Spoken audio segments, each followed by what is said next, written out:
변화의 중심에서 기회를 외치다 기회주의자들. 와우. 와우. 안녕하세요. 환경에 관심이 아주 많은 기회주의자 박지훈입니다. 네, 안녕하세요. 기후 위기도 걱정되고요. 이제 슬슬 MC 장원님도 걱정이 됩니다. 기회주의자 박문성입니다. 자, 변화의 중심 기회 경기 기회주의자들 여러분과 함께하고 있습니다. 네, 오늘도 상품 이벤트가 준비되어 있는데요. 유튜브 실시간 채팅창에 댓글도 쓰시고 상품도 없는 기회를 발견하시기 바랍니다. 시청자 여러분들을 위한 시원시원한 상품이 준비되어 있습니다. 자, 그럼 오늘도 새로운 기회 찾아 떠나 보겠는데요. 네, 지금 2주차 기회주의자 찾아주셨습니다. M장 잘린 겁니까? 그런 것 같아요. 그리고 잘라야 한다 생각합니다. 일단 그래도 뭐 좀 빨리 몸이 완쾌되셔가지고 나오셨으면 좋겠습니다. 자, M장이냐 M박이냐 어쨌든 간에 저는 박문성 우리 형님 너무 마음에 드는데 자, 박문성 씨의 열정만큼 올여름도 불타오르고 있습니다. 참 폭우 장난 아닌데 일단 이것이 판매량이 200% 급증했다고 하는데 뭔지 아십니까? 중년 여성의 전유물로만 느껴졌던 양산입니다. 양산. 이제 나이, 성별 가리지 않습니다. 저도 쓰고 다니거든요. 자, 일단 더위로부터 살고 봐야 되니까 어쩔 수 없는 것 같아요. 그러니까 우리도 굉장히 더웠는데 제가 지난 여름에 로마를 갔다 왔는데요. 걷질 못하겠더라고요. 덥죠. 정말 유럽도 그렇고 난리인 것 같은데 네. 제가 기록을 하나 봤더니 미국 국립해양대기청에서 보고서가 나왔는데요. 올 여름이 174년 기후 기록 이후에 가장 무더웠던 여름이라고 합니다. 야, 미국 건국된 지도 얼마 안 됐는데. 그러니까요. 와. 스페인 남부는 최고 기온이 섭씨 44도까지 올라갔다고 하고요. 지난해 여름 기준으로 더위 관련 사망자가 유럽에서만 몇 명이나 무려 6만 명이라고 하니까 진짜 무섭습니다. 진짜 무섭네요. 폭염뿐만 아니라 폭우도 있고요. 정말 많은 분들이 고생을 하고 있는데 또 가슴 아픈 사연들도 또 사고들도 참 많습니다. 우리나라뿐 아니라 지구촌 곳곳에서 대규모 대피, 대규모 실종 그리고 생명을 잃는 사람들까지 참 인정하기 싫지만요. 이게 바로 우리의 새로운 현실이 아닌가 생각이 듭니다. 네. 지금도 뭐 한쪽에서는 가뭄, 한쪽에서는 수해. 지구가 진짜 몸살을 앓고 있죠. 맞아요. 그동안 특별히 어떤 기후나 생태 이런 거에 관심이 없던 분들도 이제는 진짜 우리의 문제다. 이렇게 직시하고 있는 것 같은데 진짜 우리 이제는 좀 정신을 똑바로 차리고요. 이런 위기의식 느껴야 될 것 같습니다. 자, 기후 위기에 맞서 가지고 우리가 할 수 있는 역할이 있지 않을까 싶은데요. 그래서 오늘 특별히 두 분 모셨습니다. 오늘 왠지 뼈를 때리는 현실 이야기들이 오갈 것 같은데요. 차성수 경기도 기후환경에너지국장님 또 이독실 과학평론가 두 분 나오셨습니다. 안녕하십니까? 안녕하십니까? 네, 소개 좀 해주십시오. 예, 안녕하십니까? 경기도 기후환경에너지국장 차성수입니다. 네, 자, 이독실님은 유명하시지만 소개 좀 해주십시오. 네, 안녕하십니까. 기회주의자들 MC를 노리고 있는 과학칼럼니스트 과학평론가 이독실입니다. 얘기를 들어보니까 M장, M박 하다가 저도 이제 해봤더니 발음 때문에 안 될 것 같습니다. 아니요, M이 M이 약간 위험하다. 그래서 안 되겠구나 깨달았습니다. 독실님은 제가 정말 팬입니다. 지대대학 때부터 제가 팬이고 사실 세 번째 이렇게 네, 만났어요. 맞습니다. 세 번째 네. 만났는데 언젠가는 문과 이과 조합으로 한번 가지 않을까 생각을 해봅니다. 자, 우리 국장님, 저는 처음 알았어요. 경기도에 기후환경에너지국이 있는지 멋집니다. 이름이. 예. 그렇게 답하시면 제가 어떻게 만들어진 거예요? 어떤 일을 하고 계시는 거예요? 경기도 기후환경에너지국은 원래 김동연 지사님이 처음으로 만드셨습니다. 그렇죠.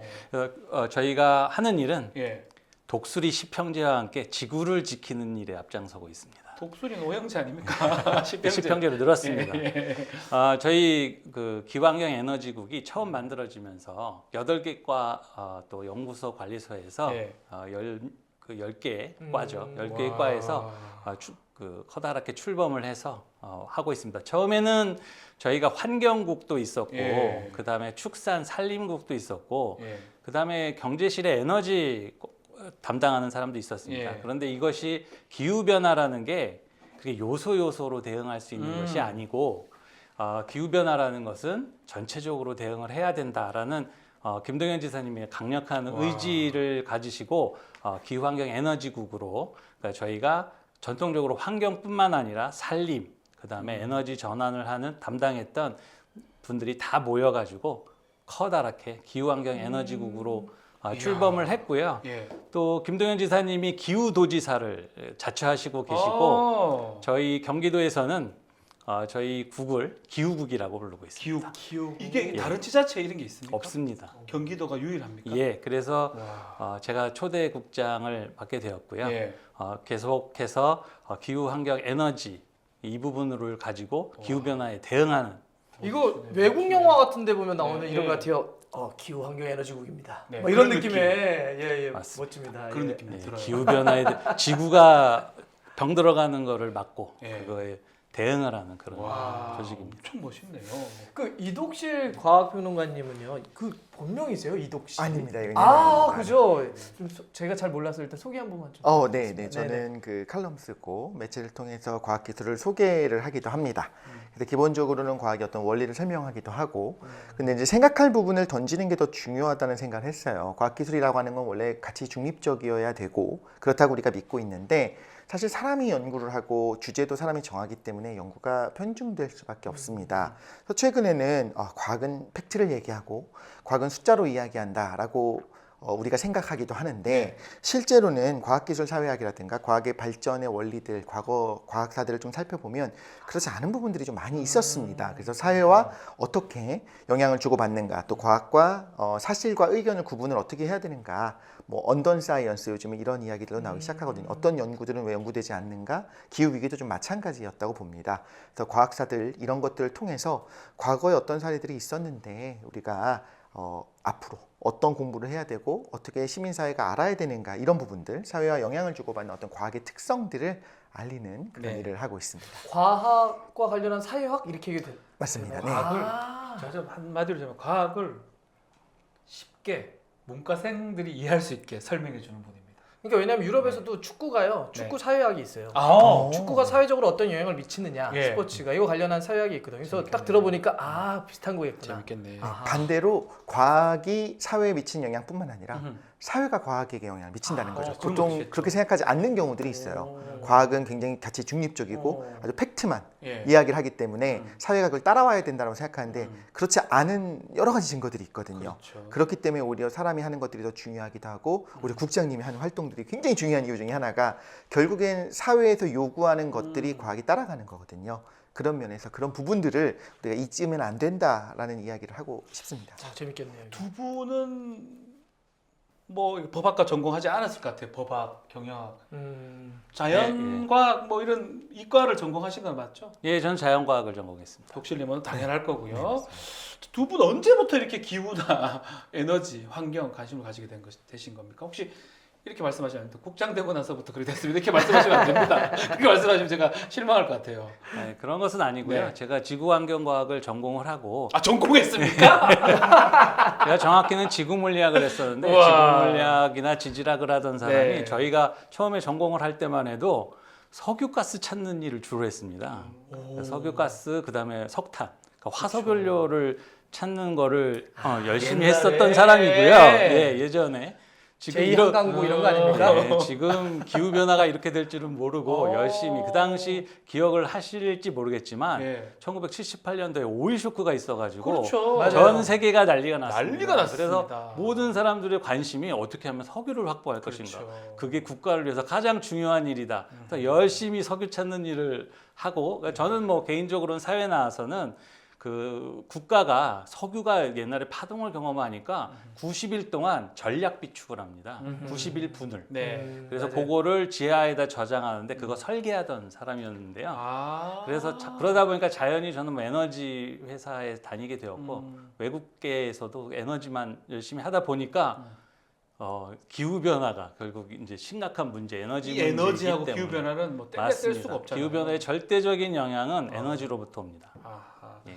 독실님도 아마 뭐 전공도 비슷한 거지만 관심이 많은 이 있었던 거죠? 네, 저는 뭐 방금 운전하면서 오다가 처음으로 관심을 갖게 됐고요.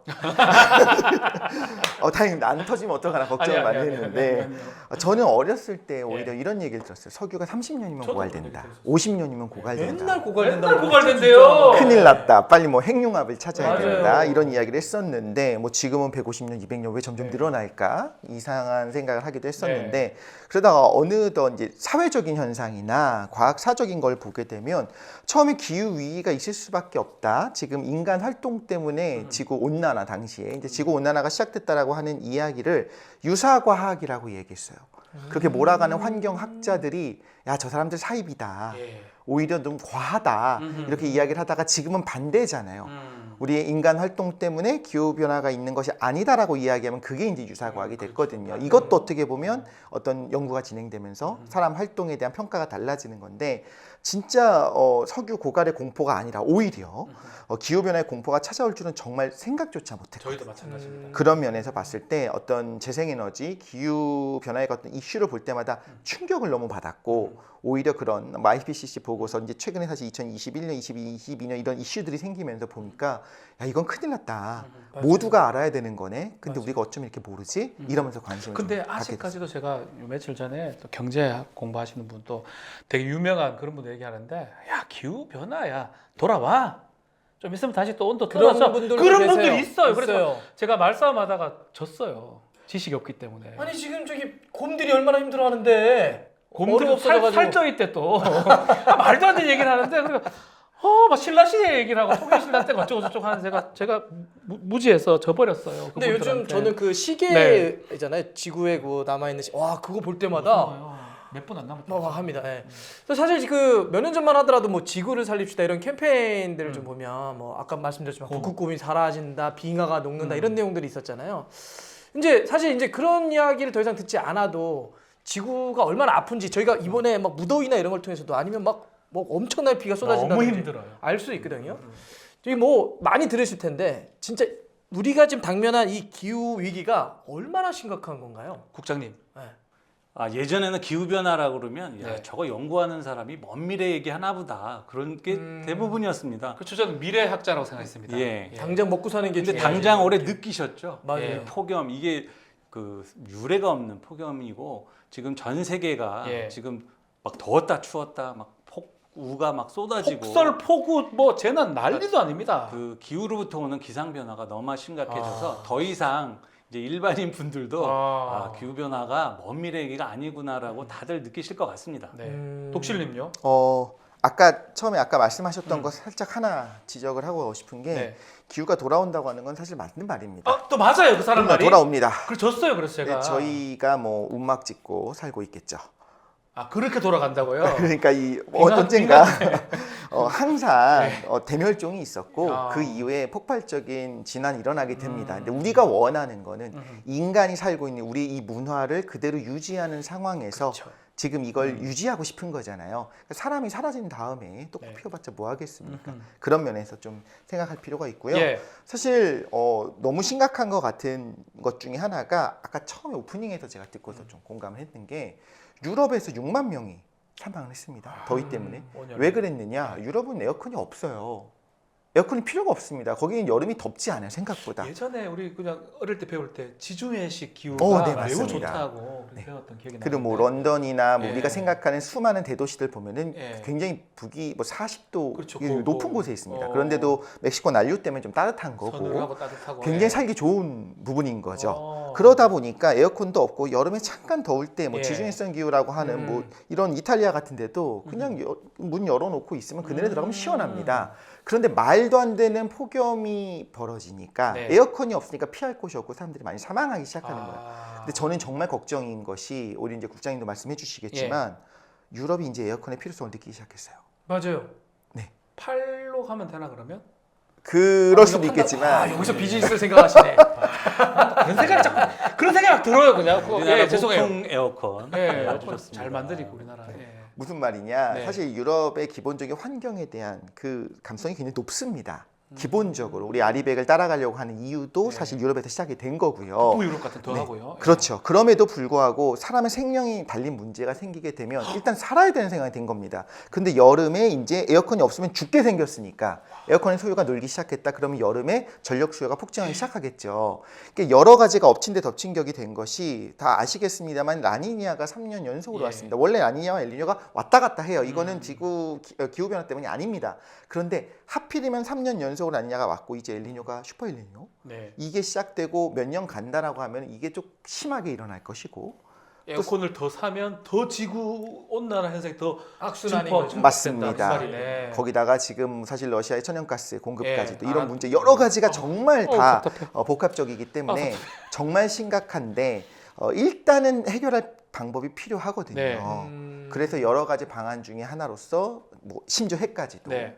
원자력까지도 이제 좀 사용해야 되는 게 아니라 일단은 이걸 해결해야 되기 때문에 이런 이야기까지 나오는 걸 생각해 보면 정말 심각한 거고요.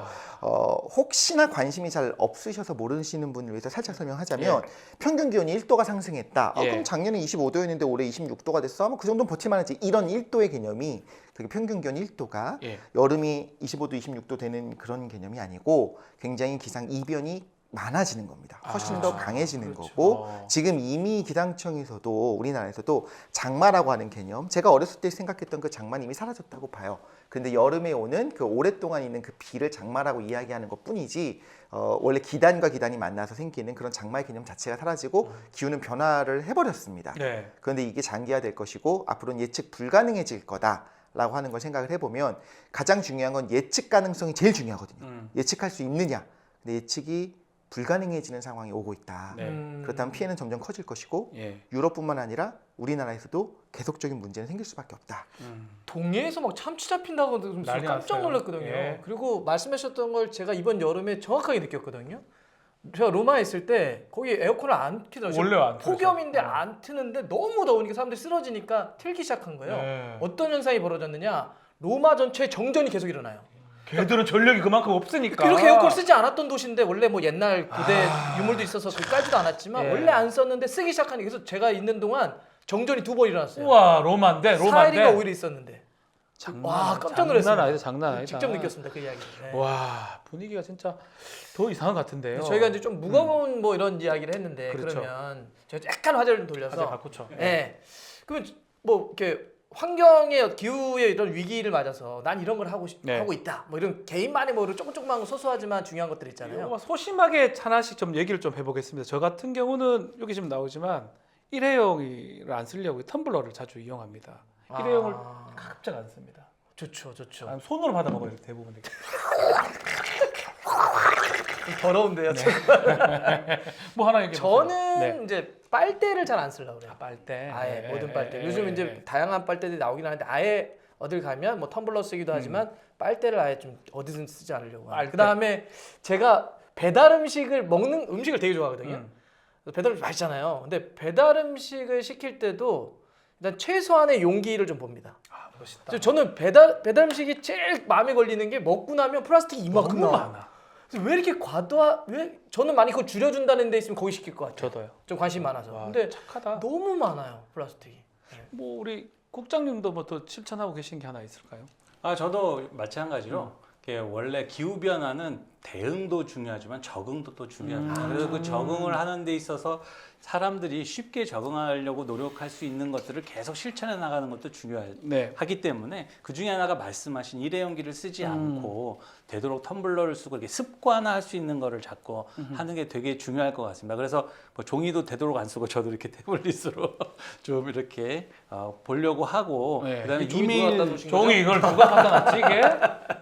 그래서 이메일도 되도록 지우는 것도 굉장히 생각보다 도움이 많이 된다고 이메일 합니다. 지우는 이메일 지우는 게. 예, 거기다 서버를 많이 줄여주기 때문에 전기도 적게 들고 이렇기 때문에 보지 않는 이메일도 이렇게 자주 지워주시고 그렇게 하면 도움이 됩니다. 그래서 그렇게 사소한 거지만 실천을 많이 하면 도움이 될 것 같습니다.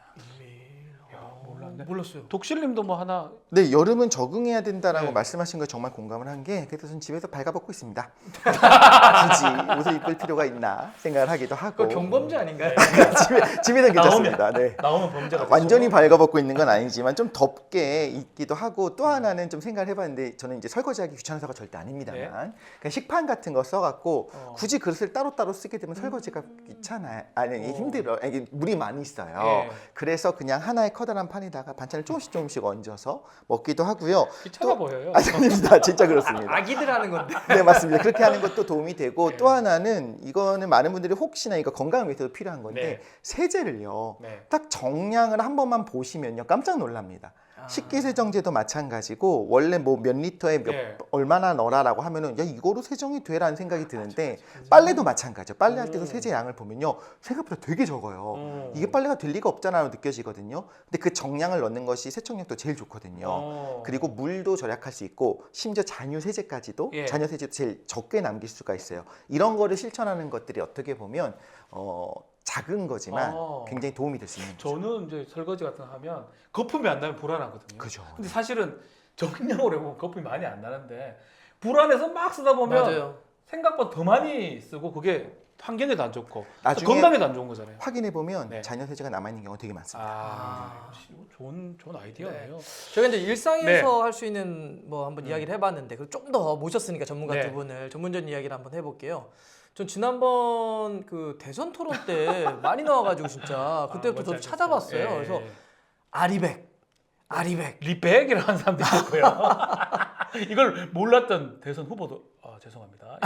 있었던가요? 뭐 예. 많은 분들도 아실 수도 있지만 또 모르시는 분들도 많고 워낙 그러니까. 전문적인 용어니까 일단 좀 여쭤볼게요. 아리백. 아리백이 예. 아리백은 그 리뉴어블 일렉트리시티 100이라는 의미입니다. 그러니까 그 재생 보통은 에너지예요? 재생 에너지를 100% 쓰자. 아까 말씀드렸듯이 아, 기후 변화의 그거 왜 가장 이렇게 쉬운 말 놔두고 쉬운 거를 뭐 아리백 그래? 왜냐하면 이게 유럽에서 민간 자율 캠페인으로 시작하고 아리백이라는 이름을 붙여서 약간 고유 명사가 됐습니다. 통용되는. 그러다 보니까 전 세계에서 이해할 수 있는 용어가 아리백이거든요. 그래서 아리백을 다 쓰고 있습니다. 재생에너지 100% 이렇게 하면 그럼 이해될 너무 건데. 직관적이고 좋은데요? 재생에너지 100%를 쓰고 싶지만 또 국제적으로 통용하는 또 명사를 또 고유명사를 쓰고자 아리백을 씁니다. 아리백. 뭐 아리백인다. 하지 마요. 이런 하지 마요. 왜요? 대선 후보도 모르는데 내가 이걸 알아야 됩니까? 이제는 알고 있습니다. 이제는 알고 있는데 이게 곧 국제적으로 기후위기에 대비해서 재생에너지 너무 중요하다. 그리고 이것을 실천하자. 이런 거라고 볼 수 있을 것 같은데 이게 지금 정부가 강제하는 게 아니고 글로벌 기업들이 자발적으로 참여하고 있다면서요. 맞습니다. 네. 이게 그 캠페인이 시작된 게 정부가 강제로 한 게 아니고요. 자발적으로 영국의 비영리 재단에서 네. 시작을 하고 전 세계가 호응을 하고 있습니다. 이미 400개가 넘는 기업들이 가입을 하고 있고요. 네. 사실 작은 기업들은 가입을 안 받고요. 세계 굴지의 기업들만 받고 있습니다. 그러니까 애플, 구글이나 엄청 크네. 또 제조업은 뭐 BMW 우리가 네. 다 알고 있는 뭐 GM, 뭐 우리 현대자동차, 기아자동차도 다 가입을 하고 있고요. 그런 데가 영향이 아무래도 크니까 그러겠죠. 그렇죠. 여기가 아무래도 이제 에너지를 많이 소비하고 그 제조업으로서 영향을 많이 네. 주는 곳이기 때문에 그런 것을 중심으로 캠페인이 벌어지고 있습니다. 그래서 그 전 세계가 동참을 하고 있고요. 여기에서 절약되는 에너지가 매우 많이 하고 있습니다. 그러겠죠. 아리백 기업들이 아주 유명한 기업들이 많은 것 같은데 근데 근본적으로 시작 자체가 그 자발적으로 하는 것도 맞고 네. 또 하나 NGO 단체에서 시작을 했잖아요. NGO. 그래서 사실 굉장히 고평가를 받을 수 있는 부분들이 있는 것 네. 같아요. 그냥 뭐 이걸 안 하면 우리가 수입하지 않겠다, 뭐 탄소세를 매기겠다 이런 부분이 아니라 자발적으로 하세요. 물론 이제 자발적으로. 와서는 네. 단순히 자발적이라고 하기에는 약간 말하기 어려운 부분들은 분명히 있습니다만 그리고 이제 유럽의 상황들과 이제 한국의 상황들 그리고 뭐 아시아의 상황들이 좀 다른 부분이 있겠습니다만 어쨌든 아리백을 달성한다는 것은 결국엔 해야 되는 일 중에 하나거든요. 그런데 이걸 달성하는 방법 중에 하나는 직접 만들어도 되고요.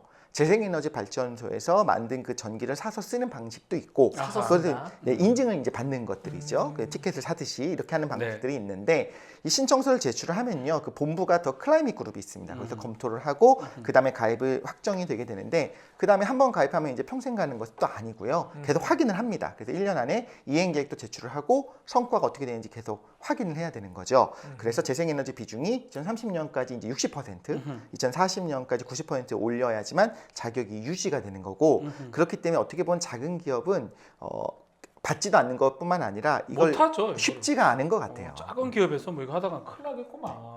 개념 자체가 좀 궁금한데 그럼 재생에너지라는 그게 뭐예요? 이게 왜 필요한지. 네. 재생에너지는 재생에너지는 보통 태양광 발전, 뭐 풍력 발전, 뭐 이런 거를 다 재생에너지라고 합니다. 그러니까 네. 재생에너지라는 거는 기존의 에너지를 이렇게 석탄 발전, 뭐 원자력 발전 이렇게 그 뭐 자원을 캐가지고 그런 거를 원료로 해서 쓰는 게 아니고요. 자연에서 오는 에너지로 있는 그대로. 예, 있는 그대로 에너지를 전환할 수 있는 약간 우리가 제가 쓰는 전기로. 쉽게 문과적 마인드를 해석을 예. 해보면 화석 같은 것들이 다 그 반대 거네요. 예, 석유라든지 맞습니다. 화석 연료는. 뭐 이런 거는 그 자꾸 떼고 이러면 느낌상 뭔가를 태우거나 막 태우고 느낌상 자꾸 기온이 올라갈 것 같고 막 이산화탄소 이상해. 엄청 나오거든요. 근데 이제 뭐 햇볕, 바람 뭐 이런 거 그냥 제 느낌에 그거는 뭐 그냥 있는 거잖아. 예, 무한한 탄소하고 상관없잖아. 그걸로 에너지를 쓰면 온도 안 올라갈 거. 이래서 이걸 좀 많이 쓰자. 잘 사는 기업이 먼저 하면 못 사는 기업도 따라하지 않겠냐. 뭐 이런 느낌이 좀 드는데 맞나요? 맞습니다. 그리고 정확하고 그래서 재생에너지의 비중을 높여야지만 결국에는 우리가 넷제로를 달성하는 데서 굉장히 중요한데 예. 그래서 한 가지 이제 흥미로운 것들 중에 하나가 있어요. 이제 나라마다 정책마다 다르고 사람마다 생각은 다르겠습니다만 기본적으로 이제 원자력 발전소에서 생산하는 전기가 네. 그러면 아리백에서 인증을 받을 수 있느냐 네. 이 부분에 대해서 그 원자력은 애매한데요. 원자력 요거는 탄소는 없는 것 같은데 느낌상 좀 안 좋을 것 같아요. 수소도 그렇습니다. 터질 우리는 것 같기도 수소에 대한 굉장히 이제 인프라에 대한 예. 투자가 좀 되어 있는 상황인데 맞아요. 문제는 이제 수소를 생산하는 방식이 예. 그린 수소, 블루 수소가 아직은 시전이 안 되고 있어요. 아. 그러니까 한동안은 아마 안 될 거로 보입니다. 예. 일단 인프라가 깔려야지 그 다음에 또 투자가 들어오거든요. 예. 근데 지금의 상황에서는 사실 수소도 안 되고요. 원자력 발전을 통한 전기 에너지도 아리백에서는 해주지 않습니다. 원자력 수소 아직까지 안 된다는 거네. 아 느낌상. 제가 하나만 더 가볼게요. 그런데 왜 말만 들으면 저도 이제 문과적이에요. 그렇게 좋은 거란 느낌이잖아요. 재생에너지가 뭐 햇빛, 바람. 근데 왜 그거 하면 되는 거 아니에요? 근데 그걸 다 하면 되잖아요. 근데 예전에는 아무래도 비용 이슈가 있었습니다. 그거 더 비싸요. 대규모 발전을 하면 대규모로 지어놓고 그냥 막 석탄 캐다가 떼면은 가격이 쌌거든요. 근데 우리가 담당해야 될 거는 거기서 이산화탄소가 엄청 나와서 결국은 석탄 화력 발전소에서 떼어낸 이산화탄소 때문에 기온이 많이 올라가고 있습니다. 기존에 그냥 투자해놨던 거에서 계속 돌리면 비용이 좀 그거 드는데 그냥 떼면 바로 되는데. 그래서 뭐 태양광 만들고 이러면 돈이 더 많이 든다. 듭니다. 근데 그런데 다행히 뭐냐면 태양광 패널이 가격이 점점 떨어져서 그리드 패러티라는 말이 있습니다. 그러니까 그 전력망에서 드디어 석탄 발전하는 것보다 태양광 발전하는 게 국제적으로는 싸졌습니다. 자, 그러면 예. 우리나라는요. 우리나라는 지금 이 재생에너지 사용 비중 이게 어느 정도예요? OECD 꼴찌입니다. 야, 왜요? 잠깐만요. 왜 우리 되게 잘하지 않아요? 그런 우리 거? 지금 먹은 뭐예요? 그럼 뭐 탄소 먹고 살아요, 우리가 지금? 예, 탈소 열심히 배출하고 있습니다. 아, 정말 아니 이게 최하위는 좀 창피스러운데. 예. 뭐 다 최하위야 나 이거 출산 관심 최하위고. 분야인데 이거. 자, 지금 보니까 심지어 국제환경단체에서 한국 기후변화 대응 성과가 매우 저조하다 평가를 받았어요. 또 기후변화 대응 지수가 국제사회에서 최하위권 차지했다고 하는데 이게 성적표가 재생에너지 사용하고 관계가 있다고 봐야 되는 건가요? 예, 절대적으로 있습니다. 어떤 거죠? 석탄 화력 발전소를 줄이려면 재생에너지 발전을 많이 늘려야 되고 그렇죠. 아까 말씀드린 대로 석탄 화력 발전소 많이 지어가지고 옛날에는 고압송 전선으로 경기도, 서울, 인천 막 수도권으로 보내서 여기에는 발전소 없이 그냥 소비만 막 했거든요. 네. 그러다 보니까 계속 화력 발전소 짓고 또 송전하고 뭐 이런 시스템인데 더 그 밀양 손전탑 사건 아시죠? 네, 알죠. 더 이상 송전이 어렵습니다. 그 원자력도 그것 때문에 어려움을 많이 겪고 있는데요. 송전이 어렵다 보니까 재생에너지는 장점이면 분산에너지입니다. 소비지 옆에다가 지으면 됩니다. 네, 그래서 여러 가지로 굉장한 장점을 가지고 있습니다. 이 우리 한국의 재생에너지 비중 또 기후변화 대응지수 성적표 우리 얘기를 했는데 이독실님 네. 어떻게 보십니까? 심각한 겁니까? 이 뭐 기후변화 우리의 성적표요. 아, 대응지수 그렇죠. 성적표. 네, 사실 조금 부끄럽긴 합니다. 와, 이거 왜 이래 한편으로는 됐노? 우리가 이유는 있어요.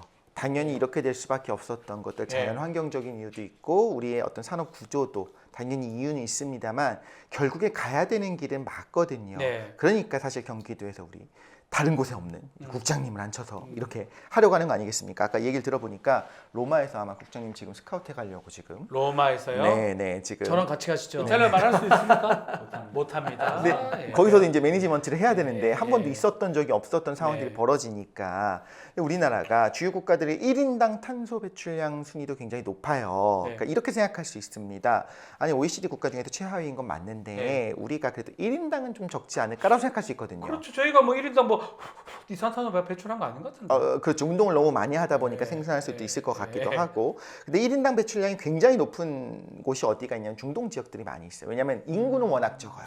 그런데 석유를 캐는 과정에서 석유들 석유 많이 나니까. 네, 그 과정에서 어쩔 수 없이 만들어지니까 그런 걸 빼고 생각을 해보면 어허. 우리가 소비하는데 순수하게 소비하는데 굉장히 많은 탄소를 배출을 하고 있습니다. 다르게 말하자면요, 한 10년 전만 하더라도 우리가 일본을 가보고 미국을 가보고 이러면서 뭐라고 이야기를 하냐면 야, 여기가 소득은 높은데 삶의 질은 우리가 훨씬 높아라고 이야기하거든요. 예. 그게 사실 뭐냐면 에너지 펑펑 썼다는 겁니다. 아. 전기요금도 쌌었고요. 예. 커다란 자동차도 굴리고요. 그냥 쓰레기도 뭐 지금이야 분리배출 잘 한다고 하지만 적당히 그냥 버리기도 막 했었고요. 버렸었죠 옛날에는. 네. 지금 미국도 그렇게 하고 있습니다만 이런 것들이 삶의 질을 높인다고 하는 것은 사실 환경을 생각하지 않을 때 가능한 거고 지금도 우리나라가 굉장히 삶의 질이 높다라고 느껴지는 거는 다르게 말하자면 굉장히 많은 에너지를 쓰고 있는 거예요. 그러니까 삶의 질이 높다는 게 오히려 반대네, 역설이네요. 맞습니다. 아, 불편해야 되나? 왜 이렇게 편해 세상이? 또 하나는 우리가 중국이랑 인도가 굉장히 많은 이산화탄소 배출을 하고 있지 않습니까? 그렇죠. 그래서 굉장히 욕을 할 수밖에 없는 상황인데 이런 생각도 할 수 있지 않을까요?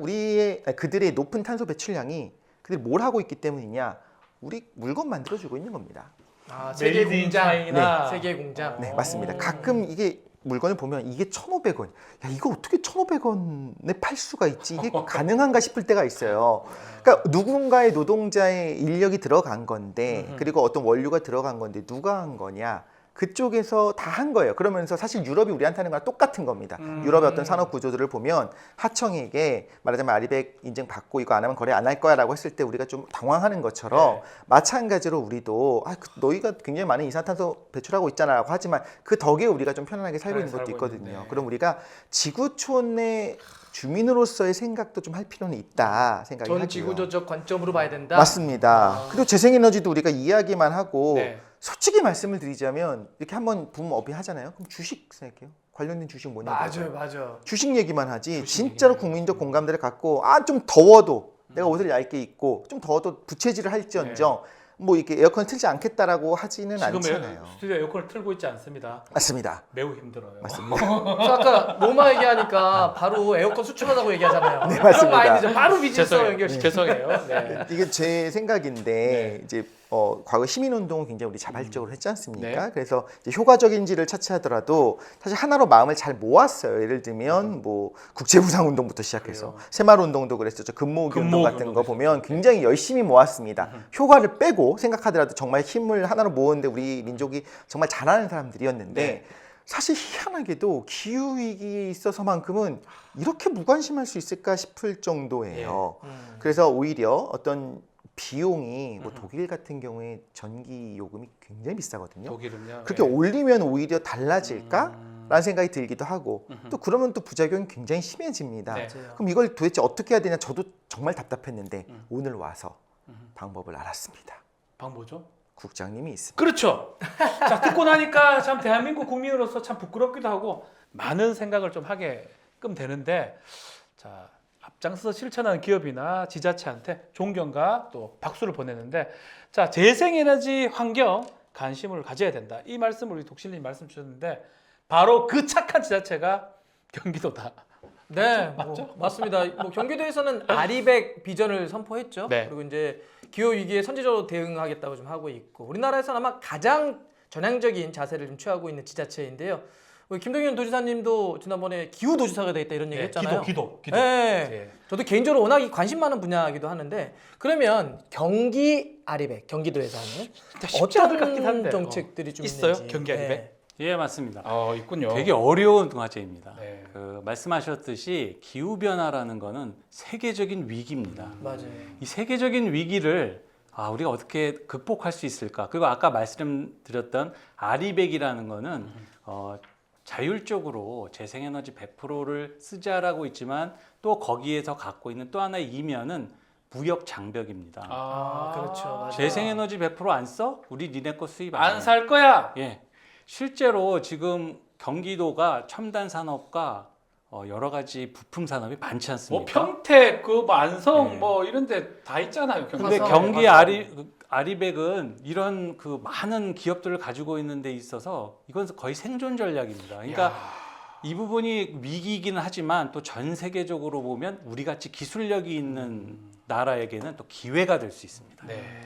왜 기회가 될 수 있냐? 이걸 넘어설 수 있는 또 우리가 많은 또 기술적 잠재력을 갖고 있습니다. 네. 그런데 꼴찌인 거는 좀 창피합니다. 맞아요. 늦었지만 늦었지만. 이제라도 그 위기를 기회로 극복할 수 있는 길이 열리려고 노력을 많이 하고 있고요. 네. 그게 일환이 경기 아리백으로 보시면 될 것 같습니다. 경기 아리백. 예. 내용으로 보면 저희가 경기도의 4개 분야를 공공하고 네. 기업과 산업, 그다음에 도민 4개 분야로 하고 13개 과제를 선정을 했습니다. 그러니까 이거를 단지 기후변화 우리가 대응할 거야 라고 추상적으로, 왜냐하면 지금 많은 사람들이 기후 얘기를 하고 있는데 그 구체적으로 뭘 하고 있어? 이거에 대해서는 답을 못하는 데가 많습니다. 그래서 경기도는 구체적인 준비를 해나가는 13개 과제를 선정을 했고요. 네. 13개가 끝이 아닙니다. 여기서 계속 저희가 과제를 발굴을 해가지고 확대를 해 나갈 거고요. 그래서 그 경기 아리백을 통해 가지고 저희가 정말 탄소 중립을 이루겠다라는 실천 의지를 보여드리고자 합니다. 경기 아리백 지금 8월 16일 날 지금 경기 아리백 플랫폼 구축 포럼을 열었다고 하는데 과학적 데이터에 기반한 기후 위기 대응 플랫폼이라는데 플랫폼이 뭡니까? 홈페이지입니까? 예, 그냥 쉽게 얘기하면 포탈 같은 포탈 거라고 같은 거예요? 보셔도 되고요. 그러니까 경기 아리백은 저희가 그냥 추상적으로 우리 기후 대응 할 거야가 아니라 말씀하실 대로 진정성을 갖고 실제로 하겠다고 하지 않았습니까? 네. 그래서 과학적 데이터에 기반을 하자. 네. 그래서 라이다라는 장비가 있습니다. 그걸로 경기도 전 지역을 항공 사진 같이 찍습니다. 그러면 이걸로 경기도의 3차원 지도를 만들 수가 있습니다. 라이다요? 라이다라고 합니다. 레이더하고 다른 건가요? 레이저 레이다 이런 거하고 좀 다르고 라이다. 예, 라이다라고 하는데 비싸 좀 어렵죠. 비싸 장비 이름이니까. 예. 예. 그래서 거기에서 그 3차원 지도라면 디지털 트윈이라고 혹시 들어보셨을지 모르겠는데 공장 지으면 설계도 가지고 진짜 공장하고 똑같은 디지털 공장을 지어서 거기서 다양하게 실험을 해볼 수 있는 게 있거든요. 이렇게 저희가 디지털 트윈 기법으로 경기도를 구축을 해서 저희가 어떤 걸 할 수 있냐, 각 건물마다 얼마의 에너지를 쓰고 있는지 일찍은 보이겠네요. 얼마 쓰고 있는지, 그다음에 여기는 과연 지붕에다 태양광을 깔 수 있는지, 그다음에 이 경기도의 산림자원이 얼마나 탄소를 흡수하는지, 어느 지역은 배출하는지, 대박. 그다음에 개발을 하면 얼마만큼 탄소 흡수력이 떨어지는지, 이런 거를 완전히 과학적 데이터로 구축을 하는 라이다가 거예요. 그걸 다 찍어와요? 다 찍어가지고 저희가 그 기존의 데이터도 물론 다 가지고 있는 거를 다 합쳐서 그거가 뭉쳐지는 포탈을 만드는 겁니다. 재밌다. 그러면 우리가 게임 같은 거 보면 예. 할때 그 전투력 같은 거 위에 표시되거든요. 뭐 이런 거네요. 맞습니다. 탄소 배출량 뭐 어느 건물 딱 찍으면 네. 여기는 전기 얼마나 씁니다.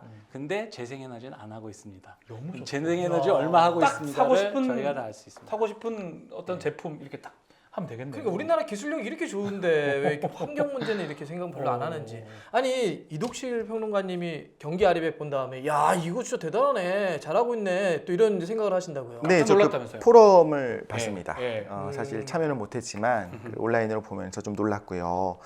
일단 하나 말씀을 드리면 네. 아까 그 라이다가 그 흔히 말하는 그 자율주행에서의 그 3차원 지도 만든 그 라이다입니다. 아, 혹은 뭐 그래요? 요즘은 휴대폰에도 다 있어요. 그래서 그런데 그게 이제 당연히 고성능으로 들어가서 단순히 항공 사진 수준이 아니라 굉장히 정밀한 지도를 미리 만들어 놓는다는 건데 이게 돈이 들어가잖아요. 예. 제가 놀랐던 건 뭐냐면 결국에는 그 기후 변화를 막기 위한 탄소 제로 달성하는 게 뭐냐면 눈치 게임이에요. 눈치 게임. 눈치 게임. 개인으로는 늦게 할수록 좋습니다. 개인으로는. 어떤 뜻입니까? 어떤 지자체 입장에서 빨리 빨리 한다고 하는 것은 어떤 선구자적인 길을 간다고 하는 것은 돈이 많이 들어가요. 다 눈치 보다가 가장 막 다 해먹고 다 해먹고 맞습니다. 마지막에 하기 제일 좋네. 네, 맞습니다. 그런데 그건 윤리적인 문제가 있어요. 그건 확실하게 말씀드리겠습니다. 예. 그 윤리적인 문제가 있습니다. 어쨌든 남이 가는 길을 따라가는 것이 훨씬 쉬운데 음흠. 심지어 저희가 좀 대단하다라고 생각했었던 것들이 그러니까 인류 전체에겐 이득이지만 개별 이득에게는 좀 천천히 눈치 보는 게 좋다고 말씀드렸지 않습니까? 네. 그래서 페널티를 줘요 대신에 늦게 참여를 하면 네. 그래요. 페널티를 적게 받는 선에서 적절한 수준에 들어가는 것이 제일 좋은데 진짜 눈치 게임이네요. 그렇죠. 눈치 게임이네. 근데 제가 정말 높게 본 거는 아, 오히려 그렇게 중앙정부의 행보가 사실 이것도 이해 못할 바는 아닙니다만 우리가 조금 좀 천천히 가자였어요. 잘못하면 산업이 다 망가지니까. 경기도에 많은 산업들이 다 모여 있어요 지금. 그런데도 불구하고 그런데 경기도는 아니야 우리는 먼저 가겠습니다. 우리가 짐을 지겠습니다. 하고 가는 것에 좀 감동 수준이었고요. 결단이구나 이게. 이건 정말 대의를 위한 겁니다. 그래서 비난하기는 쉽죠. 그런데 정말 할 걸 하는 거 이건 굉장히 중요하다는 생각이 들고 전 오히려 또 그 국장님 말씀을 듣고 좀 생각을 했던 네. 게 기회가 될 수 있다고 말씀하셨잖아요. 기회요? 저 이것도 정말 공감을 한 게 우리나라 해상 풍력 발전 있지 않습니까? 그 플랜트들이 많이 있는데 그거 어디서 만든 거라고 생각하십니까? 해상 풍력 발전은 그럼 국가에서 해야 되지 않나요? 그 장비들 장비. 설계하고 장비. 보험을 들고 아하. 이거 다 북유럽 쪽입니다. 그러니까 아. 네덜란드, 뭐 스웨덴, 저기 핀란드. 쪽에 네, 왜 그럴까요? 당연히 거기든 북해에서 많잖아요. 많이 해봤거든요. 아. 그러니까 그 원천 기술이 있으니까 우리나라에서의 이제 이걸 지어야 되는 상황에서 우리나라에서는 이 기술이 없어요. 아하. 그럼 앞으로는 계속 해상 풍력이 전 세계적으로 좀 많이 붐업이 되고 예. 있는 상황입니다. 그 기업들이 그 나라가 이걸 수출하면서 굉장히 또 붐업이 될 겁니다. 아하. 이 기회가 된다는 게 어떤 의미냐면 우리 지자체가 됐네요. 저는 경기도를 좋아하시고요. 네, 경기도. 네. 경기도 입장에서는 처음에 가는 길이니까 쉽지 않은 길입니다. 돈도 많이 들겠죠. 그렇죠. 그런데 이 노하우가 쌓이고 나면 아마 다른 도시들, 다른 지자체, 심지어 다른 외국에서조차도 어떻게 이걸 했습니까라고 와서 도와달라고도 하고 좀 이런 식으로 아예 이제 브랜드 자체가 높아진 걸 넘어서서 경제적인 효과도 저는 있을 거라고 봅니다. 와. 그러니까 어떤 기후에 대한 그 자체도 있지만 생존이나 경제적 이득까지도 있는 문제다. 요게 맞습니다. 먼저 하지만. 결국 기업뿐만 아니라 아. 지자체에서 지금 시행하고 있는 수많은 것들 중에 하나가 기업에게 어떤 인센티브를 주고 어떻게 우리가 해결해 주겠습니다도 있지만 그게 아니라 지금 말씀하신 내용들을 들어보면 어디에 빈 땅이 있으니까 여기 어떤 플랜트를 짓는 것이 그렇죠. 적합합니다라는 정보들도 줄 수가 있고 어떤 건물에서 어떤 정보들이 그러니까 어떻게 되어 있습니다라고 하는 것들을 통합적으로 이제 관리할 수 있다는 거잖아요. 네. 이런 시스템은 중요하거든요. 근데 어디서도 한 적이 없어요. 그렇다면 외국에서도 예를 들면 어떤 도시가 뭐 가까운 나라에서부터 우리가 이런 시스템을 구축하려고 하는데 경기도에서 했다고 하는데 성공했다고 하는데 우리한테 좀 노하우를 알려주십시오 하면서 이제 오겠죠. 그럴 수 있겠네요. 그러면 이제 쪽 국장님이 그때 국장님이 슈퍼맨처럼 이렇게 망토 두르고 설명해 가셔서 주시고. 네 이렇게 할 수 있는 거죠. 그럼 국장님이 하나 여쭤볼게요. 지금 이게 산하 공공기관 전체가 아리백에 나서는 것은 뭐 중앙, 지방 그 자치단체 다 통틀어가지고 경기도가 처음이라고 하는데 아주 구체적으로는 이 공공 아리백 어떤 게 있는지요 지금? 예, 하고 아까 계시나요? 4개 분야를 말씀하셨는데 네. 공공 아리백을 추진하게 된 배경은 이렇습니다. 맨날 아리백해 기후 변화 중요해. 그걸 정작 맞아요. 자기는 안 합니다. 본인 안 하고. 말씀하셨듯이 좀 천천히 하고 남들이 하라고 그런 다음에 우리 하지. 다른 나라의 정부들도 마찬가지고 지방 정부도 경기도는 그거를 깨자. 우리 먼저 하자. 아하. 그래서 경기도청을 비롯한 경기도 직속으로 있는 모든 그 지붕이나 그 주차장, 유유부지 다 찾아가지고 재생에너지 깐다.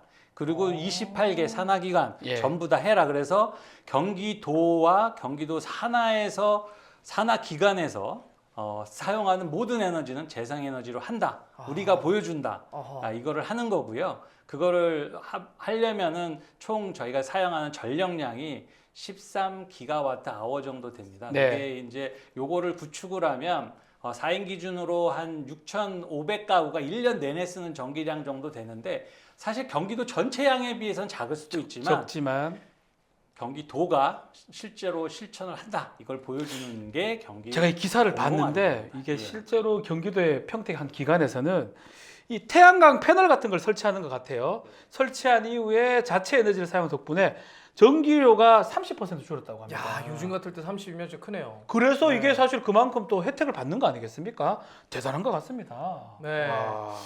자, 이게 기업이나 이 산업 얘기도 좀 해봐야 될 것 네. 같아요. 그 아리백 이 캠페인 이 자체가 네. 구호로만 좀 그치는 게 아니라 좀 실제로 이어져야 될 텐데 사실 이 아리백이라고 하는 조건이 제가 듣기로 되게 좀 까다롭다 이런 걸 좀 들었는데 계약 조건이나 이런 것 때문에 좀 안타까운 사연들도 좀 있다고. 네. 유럽은 지금 제조업이 많지 않습니까? 유럽도 BMW도 있고 뭐 볼보도 있고 네. 많은 하는데 거기에서 상당 부품을 우리나라가 제공을 하는데 아하. 거기서 아리백을 달성을 본사만 하는 게 아닙니다. 협력 업체도 다 달성을 해야 우리는 된다. 우리한테도 해야 된다. 그렇죠. 그러니까 우리한테 부품을 납품을 하려면 니네가 어떻게 아리백 할지를 계획을 내놔라. 그거 계획 안 하면 우리 계약 못 한다. 그럼 실제로 만약 그게 안 되면 우리 못 하는 거예요? 이제? 실제로 지금 2025년까지 계획서를 내라고 요구받고 그걸 충족 못 시켜서 계약 해지가 된 부품 업체들이 있어요? 상당히 많습니다. 이야, 어쩌지 이거. 야, 이거 좀 아주 이게 바로 무역 장벽으로 또 야, 작동하기 무섭네. 시작하고 있기 현실의 때문에 문제군요. 예, 그래서 그것도 경기도에 있는 기업들이 예. 첨단 기업이 경기도에 많기 이런 때문에 기업들 많잖아요. 맞습니다. 그래서 저희가 경기도에서 이 아리백을 돌파할 수 있는 재생에너지를 충분히 만들어서 그 REC라는 인증서가 있거든요. 이거를 많이 만들어내서 아리백에 국제적으로 무역 장벽에 대응할 수 있도록 경기도가 직접 도와주는 경기도가 그걸 마련하고 있습니다. 경기도는 193개의 산업단지가 있습니다. 예. 엄청나게 많은 숫자가 있기 때문에 그 엄청나게 많은 기업들이 요구받고 있고 네. 최근에 설문조사를 보면 반 이상의 기업이 아리백 계획서를 요구받고 있습니다. 발주처로부터. 자, 그럼 우리나라도 글로벌 기업이 많잖아요. 예. 아리백 지금 보니까 현실적으로 필수 조건이 되고 있는 분위기인데 우리나라 기업도 앞으로 어떻게 해야 될 것 같습니까, 이덕실 평론가님? 타협의 여지가 없습니다. 인전 타협할 수 없다. 해야 됩니다. 예, 그리고 타협의 이건 뭐 여지가 윤리적인 없다. 것뿐만 아니라 물론 여러 가지 비판은 있을 수가 있어요. 우리가 할 말은 있습니다. 그렇지만 어쨌든 너무 늦게 하면요. 정말 현실적으로 봤을 때 기업의 이미지도 나빠집니다. 네. 우리가 유럽을 손가락질하는 부분들 중에 하나 뭐가 있냐면 산업혁명 이후에 한참 동안 너희들이 계속 옥탄소 제임스 껐잖아. 와트가 지금 전기기관 만들고 지금 뭐 하는 시? 그러니까요. 이렇게 얘기를 했었고 이제는 산업 구조가 바뀌었으니까 이거 네. 원천이 됐으니까 말하자면 이게 요구하는 거 아니냐. 그것도 맞습니다. 맞는 다 부분도 쓰고 있겠지만 말이야. 또 강한 규제를 하는 것들이 오히려 이제 국가 간의 장벽이 아니라 이제 개별적으로 이제 계약을 해지하는 셈이 되는 거잖아요. 아리백 자체가. 그렇죠. 그러니까 오히려 더 편리해졌다는 시각들도 있어요. 국가에서 하게 되면 문제가 생길 수도 있는데 아니 우리는 몰라요. 우리가 한 게 아니고 개별 기업이 계약을 그렇게 한 거면 어떡합니까? 그렇죠. 이런 부분들이 있을 수가 있거든요. 그래서 오히려 이제 사다리 걷어차기 아니냐, 그러니까 조련하는 거 아니냐, 뭐 이런 시각들도 분명히 있을 수가 있는데 적어도 우리가 알아야 되는 것 중에 하나는 지금에 와서 유럽은 환경에 진심인 건 사실이고요. 유럽 사람들은 불편을 감수하고 있는 것도 사실입니다. 네. 이게 적어도 가식만은 아니에요. 진짜다 이거는. 그리고 화석연료 계속 규제를 하고 있고요. 산업 구조도 계속 변화시키고 있었고 작년 기준으로 여전히 사망자가 6만 명 아까 말씀드린 것처럼 그럼에도 불구하고 에어컨 이제 막 달아줄게 이거 아닙니다. 요금도 굉장히 높고요. 그 로마 같은 경우에 앞으로도 계속 문제가 될 것이 실외기 설치하는 거 거의 불가능에 가깝습니다. 쉽지 않아요. 이런 것까지 생각해 규제 기준이 보면 강하니까. 그게. 대중교통 많이 타죠, 자전거 많이 타죠. 이런 거 다 진심인 것들을 보면 그 사람들도 편한 게 뭔지 압니다. 하지만 기꺼이 불편을 감수하고 있고 우리의 기준에 너희들도 맞춰라. 이것이 인류의 미래이기 때문이다라고 한다면 어쨌든 따라가야 되는 따라갈 겁니다. 수밖에 그럼 없다. 전략을 짤 수밖에 없고 개별적으로 어렵다면 사실 중앙 정부나 지자체가 도와줘야 되는데 네. 그 첫 시작을 시발점이 사실 어떻게 보면 경기도에서 시작을 했다. 이건 굉장히 의미가 있고 이건 무조건 박수를 해줘야 되는 겁니다. 미흡한 점도 있을 수 있겠죠. 근데 시작을 했느냐 안 했느냐는 어마어마한 차이가 있는 겁니다. 손해 보더라도 한 게 그게 큰 한 걸음의 전진이다. 이렇게 근데 말씀해 지금 주시는 독일 자동차라든지 유럽에 있는 자동차들이 실제로 제가 지난번에 기사를 봤더니 2030년 전까지는 전부 다 예를 들면 내연기관 없애고 아예 만들지 않고 전기 자동차로 다 바꾸겠다. 이런 선언을 했잖아요. 실제 그러게 지금 공장을 바꾸고 있고. 이건 진짜 바로 눈앞에 일이네. 지금 사실 이 전기 자동차나 수소 자동차 하이브리드라나요? 그리고 다 바꾸고 있는데 어떻게 해야 될지 고민인데 좀 전에 우리 그 국장님 말씀하신 193개 산업단지의 경기 아리백 정책 조금 더 얘기 좀 더 해주십시오. 예, 경기도는 산업단지 아리백이라는 거를 내걸고 경기도에 있는 193개 산업단지 중에 52개소를 예. 52개 산업단지에 먼저 전 지붕과 주차장 이런 유휴부지에 태양광을 설치를 태양광을 하겠다. 설치하는군요. 예. 근데 그거를 경기도 돈으로 하는 게 아니고요. 네.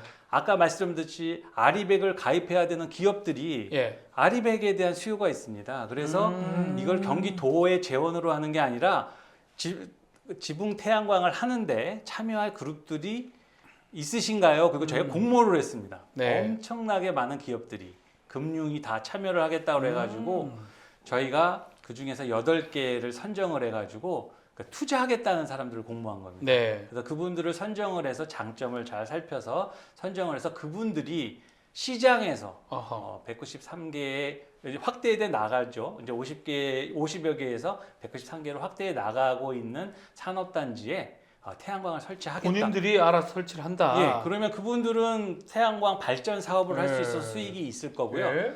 또 지붕 태양광을 하는 기업들은 임대료를 또 받습니다. 임대를 받을 예, 수가 그래서 그 정도로 지금 저희가 제안을 받은 바에 따르면은 한 4조 정도를 투자하겠다고 돈 하고요. 4조 투자를 한다. 예, 설비 용량으로 한 2.8기가는 만들 수 있다. 오. 저희가 총 경기도에 할 수 있는 양은 훨씬 더 많습니다만 일단은 제안한 거는 그 정도를 하겠다. 그러면 지붕을 그냥 빌려주는 임대해주는 그 임대한다고 하는데 네. 이 임대업자들은 1년에 1,000억 정도를 돈을 임대 버네요. 수익으로 받을 수가 있습니다.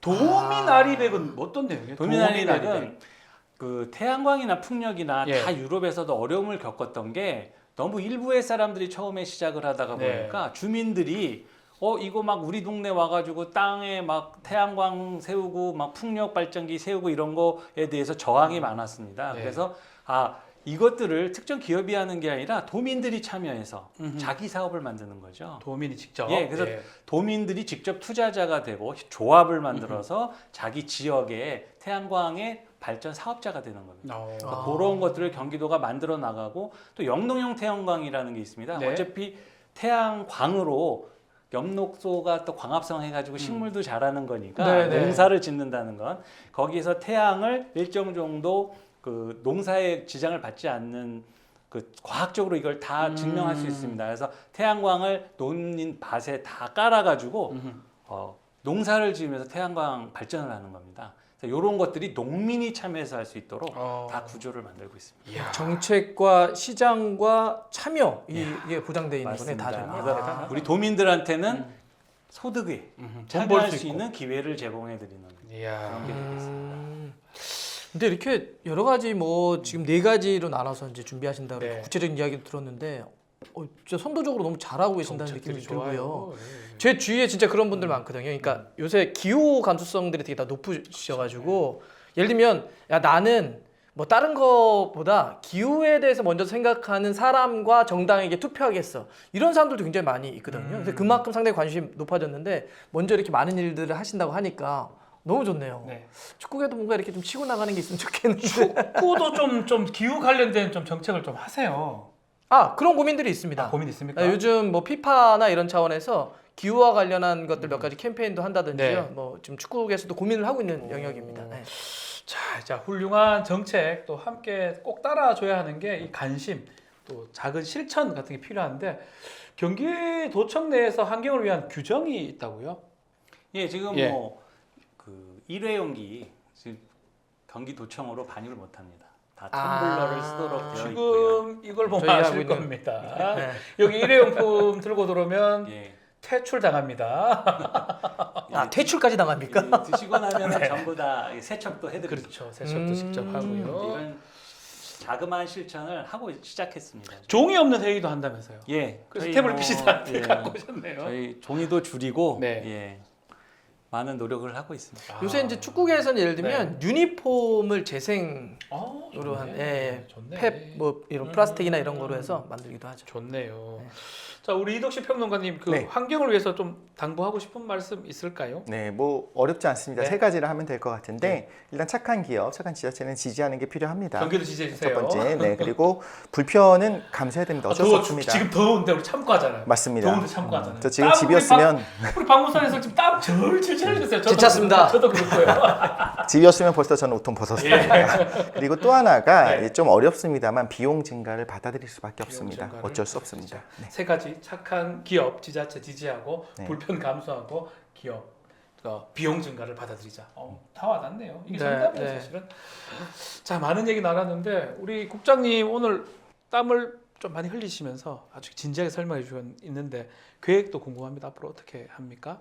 예, 경기도가 탄소 중립을 이루기 위해서 깃발을 들었습니다. 네. 여러분 많이 지지해 주시고요. 사실 경기도만의 힘으로 되는 게 아니라 우리나라 모든 사람들이 뜻을 모아 가야 할 아주 중대한 것이고 우리나라뿐만 아니라 전 세계인이 다 참여해야 될 이슈고 이건 우리 미래 세대를 준비하는 것이기 때문에 저희가 그래서 경기 아리백을 시작으로 이 끝이 아닙니다. 네. 경기 아리백을 시작으로 많은 탄소 중립을 이뤄내기 위한 프로그램들을 만들어낼 것이고요.